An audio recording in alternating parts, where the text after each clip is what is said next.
We're live. Welcome to the Writer's Life, the place where you get the sight, sound, smells, taste of my particular writer's life. Where you get the truth about the writer's life. Subscribe if you haven't already.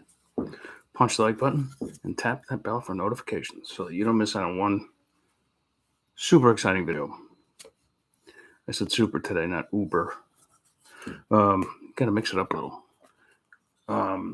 So, like the thumbnail suggests, publishing's dirty little secret. I write a lot of material, right? I'm always going on and on about this. I don't know, I think it's going to end up being a short novel. I started a story, I'll call it a story, on Thursday. I'm already 10,000 words into it. That's immediately on the back of finishing a full first draft of a Chase Baker novel, which now has to go to editing. But I do that because I'm a professional. I go on from one project to another. Like a doctor doesn't perform heart surgery on one person per year. But the book publishers, they only want you to put out one book per year, maybe a short story or two to go along with it. And why do they want you to do things that way? Because they're afraid you're going to saturate your own market. And I say nonsense to that. I have at least 1,000 true fans that are going to buy everything I put out, and they're going to read everything I put out, and they're still going to ask for more, even if I put out something every month, every couple of weeks, whatever. And then there's others that are going to be like, well, I still haven't even read the book from last year, so I don't know. That's going to happen. That's going to happen no matter what. But there's only a few publishers that will touch me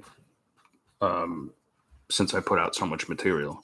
Others are like, oh my God, he's so high volume. Like we could never deal with him because he just puts out way too much material. And but here's the thing. You might see somebody you're like, oh, that guy must be like super successful. He has another book out. He had a book out the year before that and the year before that. But I can almost guarantee you 90% of those people aren't making a living from their fiction because they simply don't have enough product out there. They don't have enough intellectual properties. Not every book is going to sell wildly. In fact, like 90% of them are only going to just sell slowly, a little bit at a time. So you need a lot of material out there. And plus, this is what I do for a living. I'm a writer. I write. I write books. I write stories. I write novellas. I do some journalism.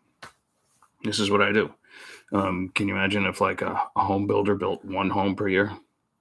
It'd have to be a really, really big, expensive home that it's going to profit him big time. Or, it's just like anything else. The mailman doesn't deliver the mail once a week or once a month or once a year. You should be constantly putting out new material, constantly. And rewriting is not writing. So if you're rewriting something, you should be writing something new at the same time. That's just not to turn like my business into a factory, but in a way you sort of do have to be a factory. This is how the pulp writers of the 1930s, 40s, and 50s became rich. They just put out, they would write 5,000 to 10,000 words a day of new material.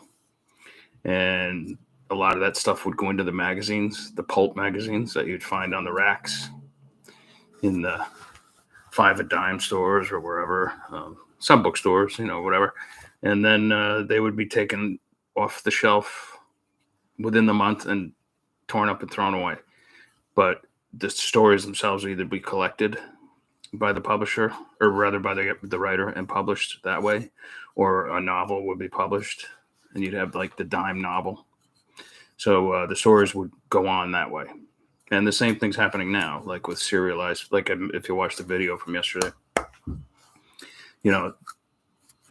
the serialized books I have going on Vella, for instance, they won't be there forever, but they will be turned into books, into audiobooks, into paperback books, into iBooks. And so they will be available there eventually.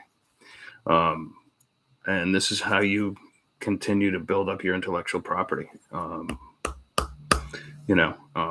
again, like, I've written 10,000 new words since Thursday of fiction, and on a totally part-time basis. Like, I've done also, like, I think 5,000 word articles for Scale Fluence and some other stuff. I've done these they're not podcasts really, they're vlogs, I guess you would call them, sort of like a podcast anyway.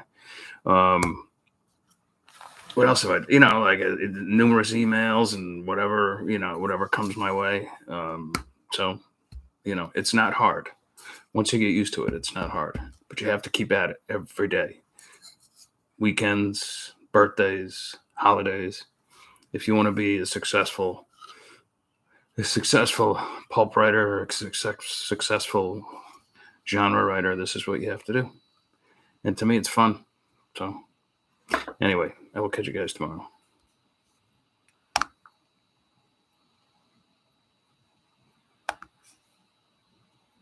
And ciao, ciao.